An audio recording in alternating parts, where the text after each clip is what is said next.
आज होता grey colour आणि ग्रे कलरची साडी तर मी घातली, पण तेव्हाचं ब्लाऊज मला घालता आलं नाही कारण ती शिवणच झालेलं नव्हतं.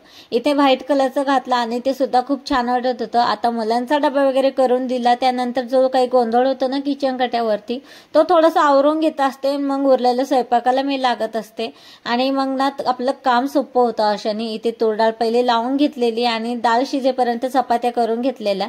आता डाळसाठी इथे कांदा, हिरवी मिरची, टोमॅटो, कोथिंबीर कट करून ठेवलेली होती, हिंग घेतलेलं आणि तेलामध्ये छानपैकी जिरे मोहरी तडतडू दिलं आणि नंतर कांदा, हिरवी मिरची छानपैकी परतून घेतलेलं. त्यानंतर टोमॅटो, कोथिंबीर नरम होईपर्यंत परतून घ्यायचं. कोथिंबीर हवं तर वरतून सुद्धा टाकू शकता, मी यातच नरम होईपर्यंत परतून घेतलेलं.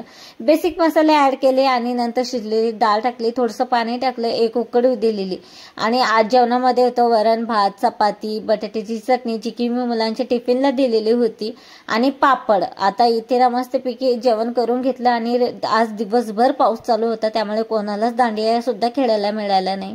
आणि रात्रीच्या जेवणात मी भेंडीची भाजी करायला घेतली ना, त्यामध्ये आमच्या कैरवचा असा पराक्रम सुरू झालेला, मला सुद्धा माझ्या लहानपणीची आठवण आलेली. चला मग आजच्या व्हिडिओचं एंड इथेच करते. आवडला व्हिडिओ तर लाईक, शेअर, सबस्क्राईब.